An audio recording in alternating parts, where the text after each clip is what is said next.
Bueno, y para cerrar ya el acto, y agradeciendo a David por su amabilidad de que hayamos cambiado el orden del día, vamos a presentar a David Cejudo, que es miembro de la Asociación en Defensa de la Venta a Borondo, que nos va a contar los castillos del Quijote y lo que fueron esas ventas. Pues muchas gracias. Agradezco enormemente la invitación que me hizo Paco para venir aquí. Agradezco también al Ayuntamiento pues la organización de estas jornadas y a todos los ponentes y al homenaje que ha estado antes, pues en la figura de Alfonso Ruiz, pues que es también justo reconocer a las personas que nos involucramos, que estamos en el día a día con la obra cervantina. En mi caso, ya que veo que nos hemos quedado en familia, voy a tratar el tema de las ventas que pudo ver Cervantes, los castillos de El Quijote. Es un tema apasionante en el que se une la arquitectura, el paisaje, que hemos podido ver en la obra cervantina y que los sucesivos análisis de la obra cervantina han llevado a darnos la realidad de lo que ha sido el paisaje y, por ende, la arquitectura que pudo ver Cervantes y que se ha analizado a lo largo de los siglos después. Ello me llevó, como ejemplo de esta ruta, bien siempre pongo en la edición del ABC de 1905, cuando hace esa ruta periodística en el tercer centenario de la publicación de El Quijote, con esos monumentos, con esas ventas que el periodista ve, pues en el caso de esta venta de San Juan cercana a Puerto Lápice, que simplemente son 4 paredazos de tierra,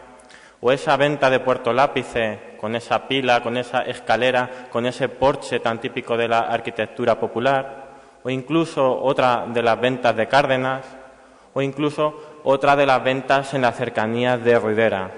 Con ello quiero decir que a lo largo de los siglos se ha estudiado, no se ha estudiado, pero sí se ha dado documentación histórica y gráfica de lo que ha sido la mancha tangible, la mancha de sus edificios, de lo que se ha tocado. Esos edificios que ha elevado Miguel de Cervantes, queriéndolo o sin querer, a ser ese paisaje que ahora es universal y que desde el punto de vista cultural y turístico nos hace ser el centro del universo cervantino. Por ello, en el año 2011, pues caí en un trabajo fin de grado en arquitectura técnica, en ingeniería de edificación, con lo cual es extraño ver aquí a un arquitecto técnico hablando de Miguel de Cervantes y de El Quijote. Es algo, digamos, un tanto extraño. Pero bueno, en cierta manera vine a caer en un edificio que desde muy pequeño me había creado gran interés, que es el de la venta de Borondo, que veremos a continuación. Ello me llevó a ver indicios de valor histórico en el edificio, junto a un estado de ruina y abandono, y al ser un icono de la arquitectura popular manchega, y sobre todo un desconocimiento del estado de abandono y ruina. Ello, para quien no lo conozca, la venta de Borondo es un edificio situado en Daimiel, en el camino real que va de Ciudad Real a Murcia y que tiene especial importancia en los siglos XV y XVI por su uso como albergue en los largos viajes de la época. Es un edificio que está formado por una planta rectangular con patio interior, 2 alturas y un torreón en la esquina suroeste. Para ello tuve que documentar la ubicación de la venta dentro de una secuencia cronológica para saber lo que ante qué tipo de edificio nos estábamos enfrentando. Pero bien me di cuenta pronto que el edificio en sí solo no podía ser analizado desde el punto de vista único, sino que estaba dentro, englobado, de una red de ventas que articulaban los caminos, tanto en la época de El Quijote como hasta bien entrado el siglo XX, con la aparición de las carreteras. Ello me llevó a definir la ubicación de la venta dentro de una tipología de la edificación, buscando comparables en Daimiel y buscando comparables en la extensa Mancha. Un trabajo de investigación con un presupuesto de 0 euros, pues abordando las fuentes bibliográficas o los aspectos visibles a simple vista, no se podían hacer catas o análisis, y un trabajo multidisciplinar. Como arquitecto técnico, pues sí conté con un buen equipo, con arqueólogos, historiadores, amigos que me echaron una mano para engullirme de ese universo de ventas, de caminería histórica. Por ello, pronto empecé a verme inmerso en teorías sobre el Quijote, que lejos de aventurar ninguna teoría que yo pueda dar, pues me hace especial gracia cómo Miguel de Cervantes supo dejar, o al menos así lo veo yo, un divertido caramelo que 400 años después seguimos debatiendo, seguimos argumentando sobre ello. Que a los que vemos este punto de vista desde el punto de vista técnico, constructivo, nos viene genial, porque ha sido fuente de documentación para analizar el paisaje y la arquitectura durante estos 400 años. Con lo cual, como digo, pronto me vi inmerso dentro de la primera bibliografía que me regaló un primo mío, titulado La única y verdadera ruta de Don Quijote, que por cierto se dice que fue Quero. Y justamente pues veo que Alfonso Ruiz mantenía esa teoría. Pues Jesús Muñoz, un primo mío de Toledo, pues tiene este libro, y la verdad es que fue la primera bibliografía que empecé a engullirme. Después me empecé a engullir otras tantas y caí en el universo cervantino sin darme cuenta. Más técnico, caí en las ventas, una arquitectura rural singularizada por su función, donde en este libro vienen muy bien descritas las ventas en la provincia de Albacete. Dentro de Ciudad Real se hizo un gran trabajo en el año 2007 para documentar parte de las ventas de Ciudad Real, con especial interés la de Borondo y la de Inés. Pero bueno, ese trabajo realizado por Diego Peris y Teodoro Sánchez Migallón se hizo en su día y no ha habido forma de hacer una publicación. Con lo cual pronto me vi, como digo, engullido en este asunto de caminerías, documentando ventas en un plano de Google Maps, buscando topónimos y buscando los distintos caminos en los que se articulaban estos edificios, distinguiendo entre venta, parador o posada, si se situasen en un despoblado, en la entrada del pueblo como el parador, o la posada dentro del pueblo, ubicando ventas en Albacete, Ciudad Real y los pasos hacia Andalucía, comparando materiales, plantas, alzados, distribución, cronologías. De ello surgieron esta situación de los puntos que bien se relacionaban con los caminos en su paso hacia Andalucía a través de Ciudad Real o dirección Murcia desde Toledo, o bien la Cañada Real Soriana Conquense, que también Camino Real, o el paso hacia Andalucía por Despeñaperros, a raíz de otros caminos secundarios que circulan y articulan la Mancha, en una cantidad de ventas impresionante, de las cuales todavía conservamos topónimos. En la A4, el eje vertebrador, que ahora es la A4, venta Quemada, venta de El Judío, venta de Aberturas, casa de Don Juan o venta de Tizón, venta Quesada, Don Alonso Quesada, Quijada, pues esa venta que parece ser que también pudiese ser la venta en la que Don Quijote fue armado caballero, aunque no queda constancia de ella todavía, venta de El Rocín, la venta de Puerto Lápice, incluso la Casa de las Motillas en Alcázar, venta de La Herrera, Casa de Ventillas en hacia Cuenca, la venta nueva en Villamanrique, en el camino de Toledo, Casa de la Serrana, venta de la Serrana, venta de la Andaluza, una serie de iconos que hacen ver cómo se articula el camino. De entre esas, como estamos viendo, se articulan las ventas que podemos denominar de montaña, como esta venta nueva en Villamanrique, ventas compactas en las que el hogar que vemos situado en la planta vemos como una cocina y un patio interior se distribuyen las cuadras, o la venta de la Inés,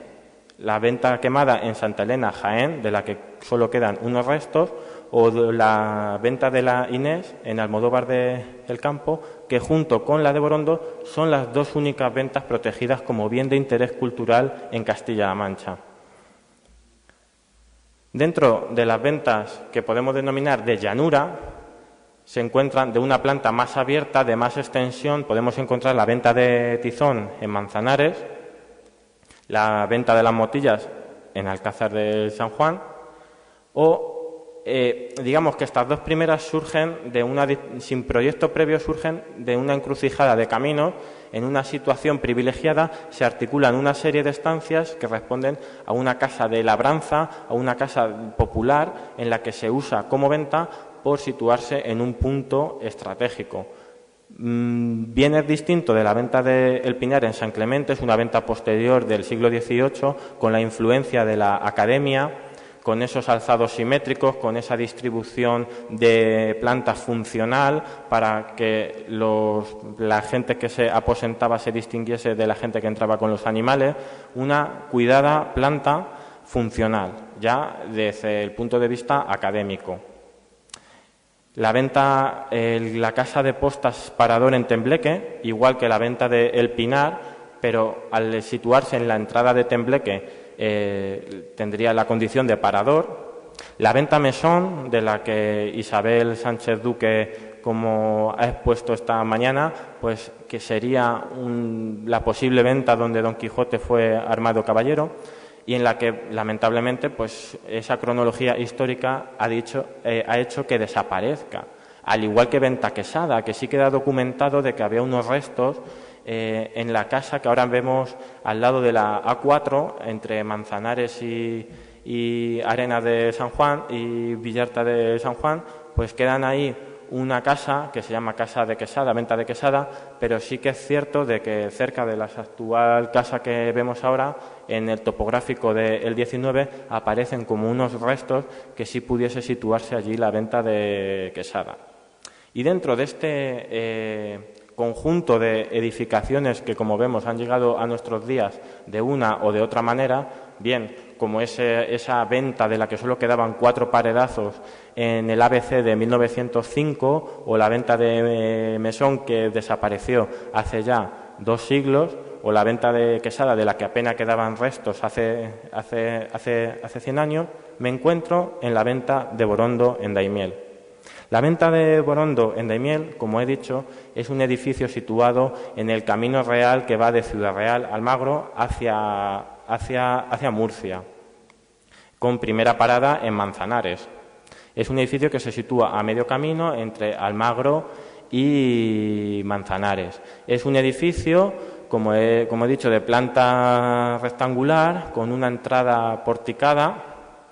un patio interior con pila, brocal. El brocal que ven como macetero con un rosal estaba ubicado junto a la pila, y con una torre en la esquina suroeste que hace ser ese castillo que pudo ver Cervantes, ¿no? Ese ejemplo de venta cervantina que desde la distancia pues pudo ver Cervantes. Interiormente, la torre se compone actualmente, en su uso de palomar, tiene 4 ventanas cegadas,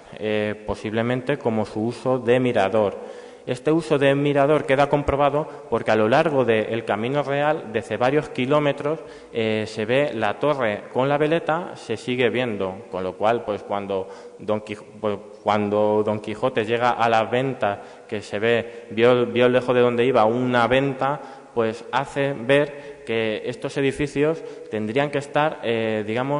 siendo de la humildad y siendo pues de la condición que son, pero recalcaban cierta entidad en el camino, en el paisaje, para poderse distinguir de una casa de labor simple. El edificio en su alzado como resalta la torre y esos desprendimientos del fruto del mal estado de conservación del edificio, cocinas interiores, pesebres, en los que esos pesebres forman todo el ala del edificio oeste. El edificio cuenta con una belleza impresionante, pues estas vistas a Sierra Pelada, una sierra en la que pasaría una vía, la vía 29 de la calzada romana, del itinerario de Antonino, pasaría o al sur o al norte de esta sierra, estando por tanto este enclave muy cercano a la calzada romana. Y como digo, un entorno impresionante, un edificio que ha mantenido su singularidad encontrándose en un camino real, que la carretera posterior que se construyó paralela a ella, con lo cual el edificio quedó totalmente aislado, siguió su uso por la trashumancia y como venta, aunque a la construcción de la carretera perdió la condición de hospedaje, quedando solo la de la trashumancia. Y posteriormente el edificio se dedicó, como siempre también, al sector agropecuario, con las tierras de alrededor. Y esa veleta de la Cruz de Calatrava que nos indica que nos adentramos en el campo de Calatrava. El edificio son unos 3.000 metros cuadrados de edificio, cuenta con un edificio central, el principal, el más importante, con una estructura, como hemos dicho, de planta rectangular, con un patio interior al descubierto, propio de la arquitectura popular manchega, heredera de la tradición romana, y unos corralones exteriores en los que se articulan cuadras, cocinas que dan lugar a que los jornaleros que trabajan las tierras de alrededor y la trashumancia que viene por la cañada por la vereda pueda hospedarse. Estos acuerdos han permanecido hasta mitad del siglo XX, en los cuales las ovejas tenían derecho a pernoctar, los que venían con las ovejas tenían derecho a pernoctar en la venta, y las ovejas, si hubiese sitio, podían entrar en estos corralones o bien en unos corralones exteriores con numerosa mampostería que ahora queda recogida en pequeños majanos, en pequeños montículos, pues esas piedras formaban corralones exteriores donde podían pasar la noche. El edificio principal cuenta, como hemos visto, pues con esa planta rectangular, con esa escalera interior, con el ala oeste, como ven ahí arriba, pues en su uso casi íntegro. Ahora hay una cocina, aunque todo el ala de encima era cuadras. Las cocinas a los lados y el zaguán de entrada en el lado este. La planta superior se usaba básicamente como pajar y como cámaras. Cámaras, pues donde se podría dar hospedaje y donde se podrían guardar numerosas cosas. Aquí vemos en la esquina izquierda, vemos el palomar, en su uso actual de palomar, aunque daba acceso al mirador.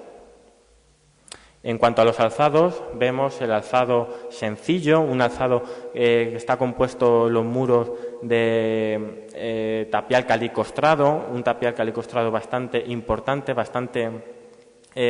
con una ejecución bastante buena, al contrario de los que son los edificios anexos.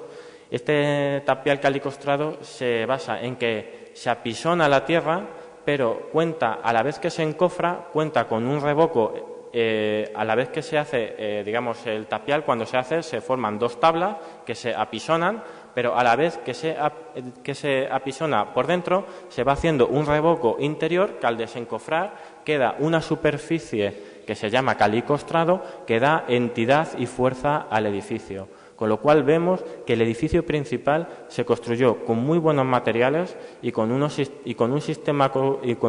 constructivo de una edificación que surge de la arquitectura popular manchega. No es un edificio funcional como venta, no es un edificio de los que surgen posteriormente en el siglo XVIII, que está muy bien estudiado cuál es el uso de cada espacio y se crean expresamente, sino que es un edificio que se adapta a las distintas etapas cronológicas. Por ejemplo, la torre no se construye con los mismos materiales que los muros que vemos de primera y segunda planta. Esa tercera planta, ese nivel superior, se construye con materiales de distinta calidad, no es ese tapial calicostrado, y con un sistema estructural un poco arbitrario, respondiendo a esa situación de querer recalcar la venta en el camino, que se vea, que el caminante vea que allí hay una venta, con lo cual podemos ver que el edificio se va adaptando funcionalmente a lo que le marca el tiempo. Vemos las secciones por el patio central. Toda esta documentación está inscrita dentro del trabajo constructivo que se hizo para documentar el edificio y proponer unas soluciones de reparación. Una sección por el ala oeste, donde vemos ese torreón sobreelevado con solo una de las ventanas que actualmente se usa como palomar. Y elementos singulares, pues esta portada plateresca del siglo XVI, que realmente, pues, ¿qué hace una portada de este tipo en una venta? Pues esta portada, que cuenta con simbología con simbología de arpía, un ser mitológico con cabeza de mujer y cuerpo de águila, pues es propio de una edificación religiosa. Y bien es cierto que en las inmediaciones del edificio hay ermitas que pasaron por distintos avatares, y en el finales del XVIII, esas ermitas caen en desuso y quedan abandonadas y en ruina. Con lo cual es posible que esta portada se reaprovechase de una ermita cercana y se trajese para adaptarse al edificio. Con lo cual remarca la importancia de que estamos adaptando el edificio a una funcionalidad, y realmente, pues, con darle ese carácter de esto es una venta y, aunque humilde, pues es importante. Muy parecida a la portada de la Puebla de Montalbán del Palacio. Si cortamos la parte de arriba y la parte de abajo, una portada que cuenta con la misma simbología, exceptuando la simbología religiosa. Con lo cual vemos que lo que vemos actualmente en la portada es solamente una parte de lo que realmente fue. Y esa simbología, esos angelotes tristes o con cara de mala leche, pues como vemos con esas alas de águila, esas garras, esa expresión poco sonriente, cada vez que voy por allí me dan esa expresión de que no son muy buenas halagüeñas, incluso esa barba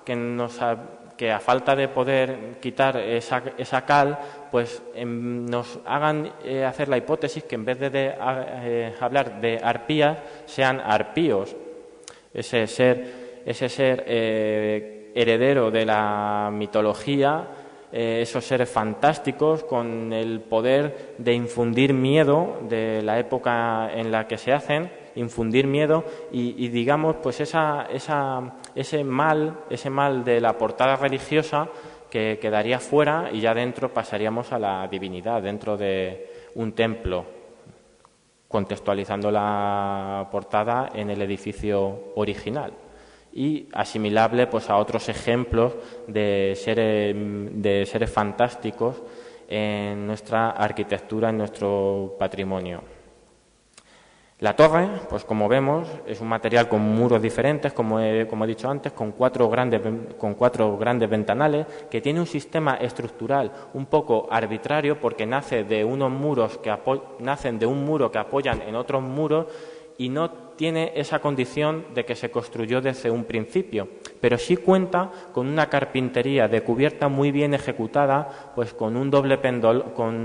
tirante y un pendolón que hace que el edificio, que hace que la torre, pues aunque surja en época posterior, cuente con una carpintería, esa carpintería sencilla que nace de lo popular, y que vemos que una venta pues tiene esta torre con una carpintería a cuatro aguas. Esa torre con esos elementos muy singulares dentro de estos edificios populares, como son los cuadrales, el pendolón central con el doble tirante, y ese palomar original. El palomar se divide en ladrillo de barro cocido y en arcaduces. Esos arcaduces cerámicos que comúnmente se usaban para sacar agua de las norias, se hacen más pequeños para usarlos como nichos para las palomas. Ese sería el paño más original que conservaríamos de ese palomar primitivo, porque son material cerámico que se hace expresamente para la cría de palomas. La estructura del torreón, pues como he dicho, tampoco quiero insistir mucho en ello, pero realmente es un trabajo de montaje muy singular en el que primero se atiranta exteriormente, después ese doble tirante será la base para situar el pendolón central y para situar los pares y ya posteriormente los otros pares formar la cubierta a 4 aguas. Como vemos, los pares de Lima. Cuenta con un puente en las proximidades, lo cual es muy singular porque realmente no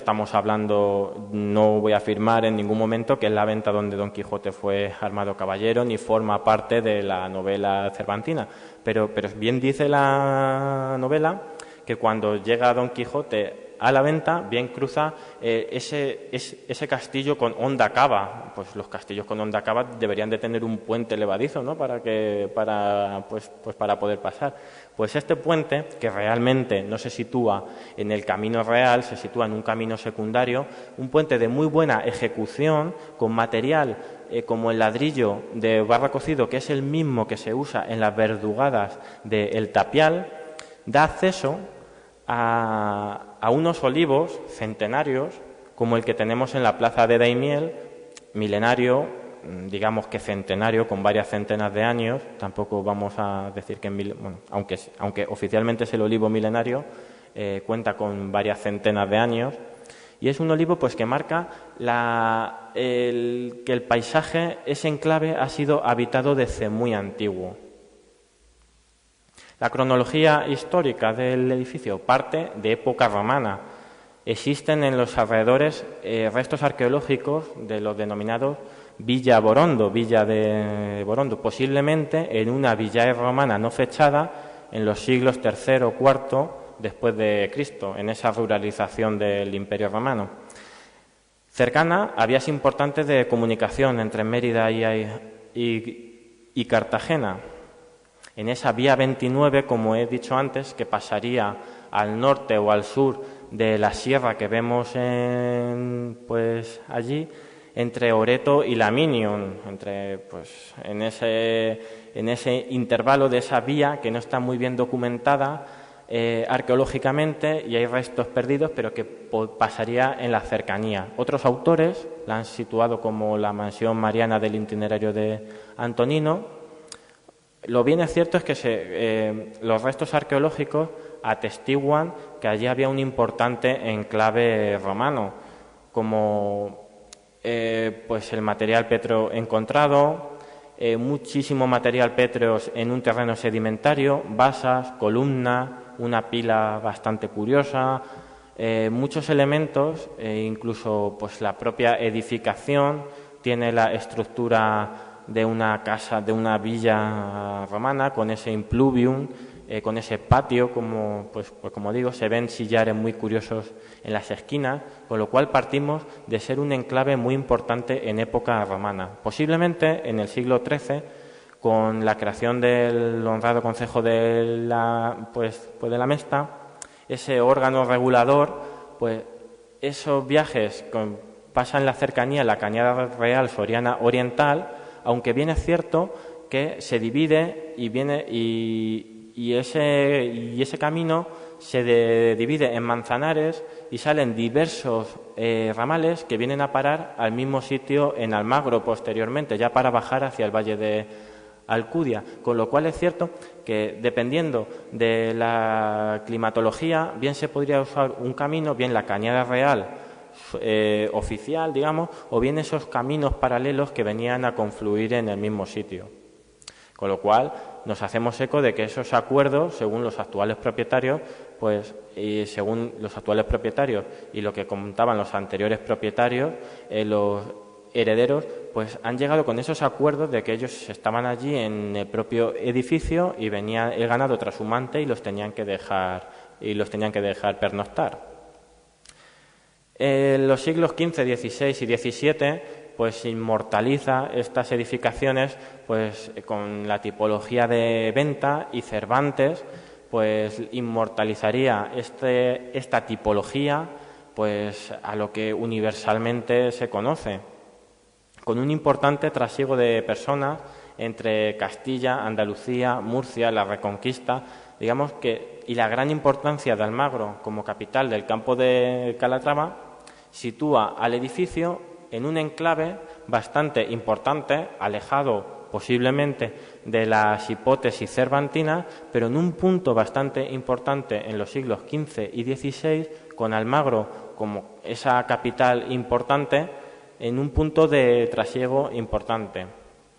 Con lo cual, pues se ha referido aquí ese camino de Juan Villuga en esta recreación de este mapa, que realmente no es el mapa, es una recreación posterior, en la que ya se describe ese camino por donde pasa la Membrilla, la Parrilla y Almagro y posteriormente Ciudad Real.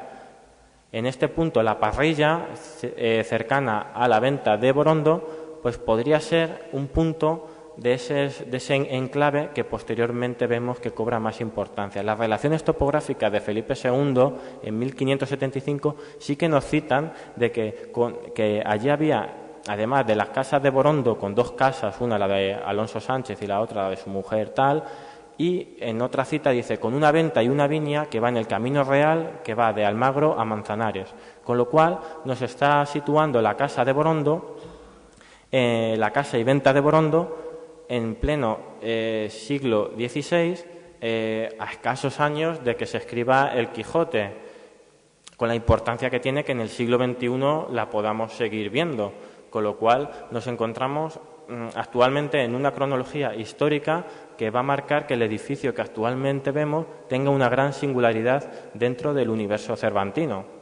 Posteriormente, más datos, tampoco me quiero extender mucho porque esta presentación estaba preparada para otra ocasión con más extensión. El del linde del término de Moratalaz. El término de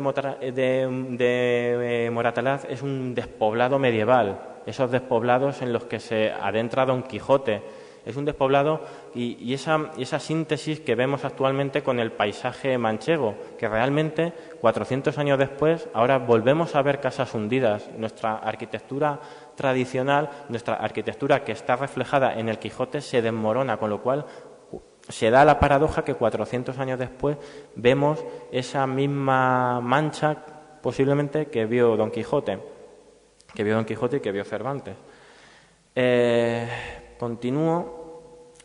Posiblemente en el siglo XVIII pues la apertura del paso de Despeñaperros con el Camino Real Madrid-Sevilla hace que sea más importante el edificio, uniendo los dos caminos, el del Valle de Alcudia y el de Despeñaperros. El camino de la Venta de Borondo, que une Almagro con Murcia, sirve de nexo de unión entre ellos, con Almagro entre medias. Posteriormente, numerosa cartografía se hace eco del edificio, como estas exposiciones de las órdenes geométricas hechas por Felipe II, Martínez de la Vega, en el siglo XVIII, en el que aparece ya Borondo situada, y más concretamente Tomás López, en el siglo XVIII también, en sus provincias de La Mancha, también la sitúa en un punto, en una encrucijada de caminos y con el icono de Venta, con el icono, con la banderita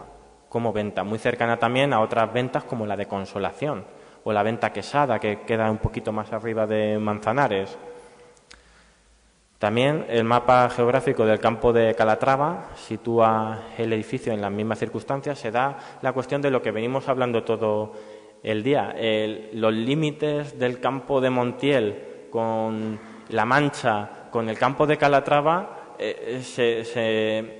muchas veces se solapan o muchas veces no quedan claros, como por ejemplo en este caso de Tomás López, que sitúa Daimiel, lo sitúa a la vez en La Mancha y en el campo de Calatrava, con lo cual, digamos, ciertamente Daimiel se encuentra en ese límite del campo de Calatrava con La Mancha.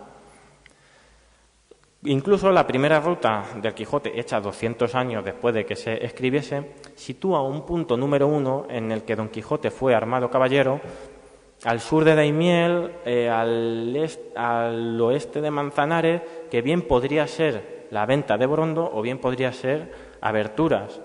Estamos hablando de la primera ruta del Quijote 200 años después de que se escribiese y según las suposiciones de Tomás López.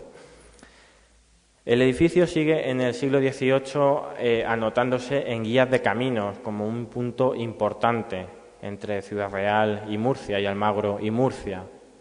En el siglo XIX se da la paradoja que marcará,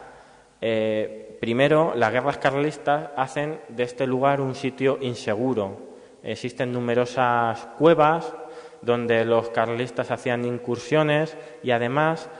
al encontrarse en un terreno fangoso, en un terreno que por eso se aprovechó durante tantos siglos y por eso posiblemente se asentase una villa romana, pues hace que sea un terreno difícil y la climatología hace que en ciertos años el camino sea muy difícil transitable. Esto marcará el fin de la venta como, bueno, aquí he dicho antes lo de los carlistas, al contrario, lo de los carlistas, pues existen numerosas crónicas de quemas de correo que iba hacia Almagro, de incursiones, de detenciones de carlistas en las inmediaciones. Y como digo, como he dicho antes, la construcción de la actual carretera que une Manzanares con Almagro dejará este edificio apartado de ya ser un tránsito importante. El Camino Real seguirá siendo Camino Real, pero pasará la importancia a la carretera que se construye a escasos kilómetros paralela. El cartográfico del siglo XIX también se hace eco del edificio. Y en el ABC de 1925, pues dentro de este universo quijotesco en el que nos vemos inmersos, sitúa la venta de Borondo en Bolaños de Calatrava, pues en la que Don Quijote fue armado caballero, no deja de ser mero anecdótico.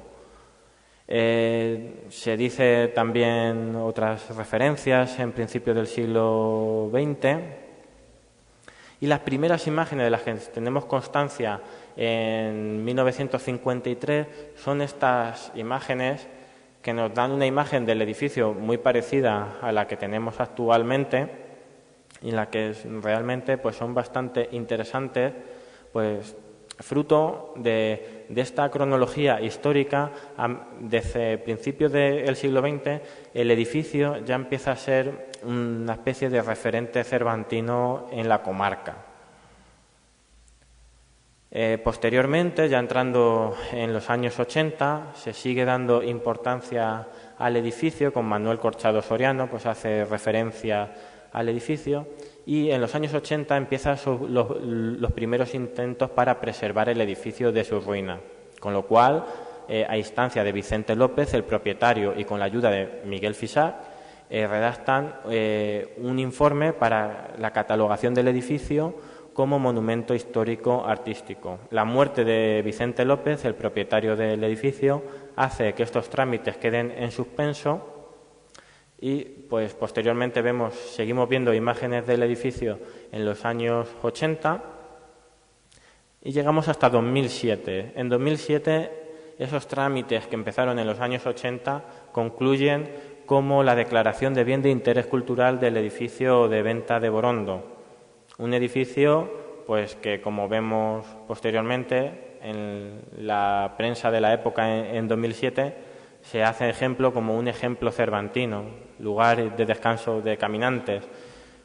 La única venta, junto con la de la Inés, catalogada y protegida como bien de interés cultural. Y como hemos visto a lo largo de estas diapositivas, pues muy deteriorada, aunque hemos conseguido. En 2012 es cuando redacto el proyecto final de carrera y en 2013 se incluye dentro de la lista de Hispania Nostra. Paradójicamente, en 2014 el edificio aparece en la web de Turismo de Castilla-La Mancha sin ningún interés cuando vemos que el edificio se derrumba. El año pasado, en la aventura que emprendió Julio Llamazares en El País, buscando La Mancha, buscando el itinerario de Cervantes para escribir la novela, topó con Borondo, la venta que desaparece, haciéndose eco de esa venta, pues como ha dicho antes Marcial, pues esa venta que parecía castillo. Podremos ser distintas personas en distintos lugares, pero a todos se nos representa un castillo, con lo cual pues hace reforzar la idea de la singularidad del edificio. Pero en 2016, en este marzo de 2016, se produce un punto de inflexión pues que se viene denunciando desde hace muchos años. La torre se cae. El elemento singular que la hace que parezca un castillo, la torre se cae. Surge dentro de la población y dentro del entorno el lema Salvemos Borondo, con el claro objetivo de evitar que el edificio caiga. Pero las crónicas, la aparición en televisión, las distintas crónicas siguen impidiendo que el edificio llegue una mínima financiación para que el edificio no caiga. A la par que un movimiento cultural o, digamos, artístico-cultural se hace eco del mal estado de conservación del edificio y ven reflejado, pues, cómo reflejar su arte a través del edificio que es tan inspirador, como vio no lejos del camino por donde iba una venta que le pareció una estrella, tal, como cita el Quijote. Pues vemos ese edificio nocturno con esas estrellas, o incluso la divertida pero muy bien documentada serie de dibujos animados de los años 70, en la que se recogen espacios muy interesantes para documentar la arquitectura de la época de que se escribió El Quijote, sirve para esta divertida viñeta en la que nos anima a no dejar de caer el edificio y que se asemeja muy parecida a una imagen que realmente sucede en la serie de dibujos. Parte de los dibujos animados pues es esta portada interior, que es muy parecida a la que tenemos allí y que no es más que una anécdota de la cantidad de zaguanes que encontramos en este tipo de edificaciones en La Mancha. Ya en mayo de 2016 se hizo una ruta para ver que el edificio se cae y a la que acudieron casi 200 personas y que hicimos de Quijotes y fuimos desde unas ruinas de unas casas de Ureña hacia el edificio, bordeando el Camino Real, subiendo por la sierra y bajando para pues sensibilizar y que la gente conozca el edificio, con lo cual pues es importante, como hemos dicho, conocer la novela de El Quijote, empaparnos de ese paisaje, de esa arquitectura popular, de esa arquitectura que se ve reflejada en El Quijote y que años después sigue reflejada. Intentos para conservarla. El Pleno Municipal adoptó una serie de medidas que todavía no se han llevado a cabo. Y ya concluyo, pues que hace unos meses quien les habla y un grupo de entusiastas pues estamos iniciando pues ese proceso para evitar que alguien nos haga caso, la administración o cualquier persona, pues que nos hagan caso, que creemos que merece la pena conservar este edificio por todo lo expuesto anteriormente, y nos hemos unido en modo de asociación cultural pues para conocer y para defender este edificio y nuestro patrimonio manchego, con lo cual una de las primeras acciones en acuerdo con los dueños pues es limpiar el edificio que lleva abandonado una serie de años e intentar ver de qué manera pues el edificio no sea unas ruinas que nos lamentemos dentro de unos años de que una de las últimas ventas que pudo ver Cervantes desaparezca ante la indiferencia de propios y extraños. Y nada más, quiero agradecer a todos los que nos hemos quedado aquí en familia y nada más. Muchísimas gracias.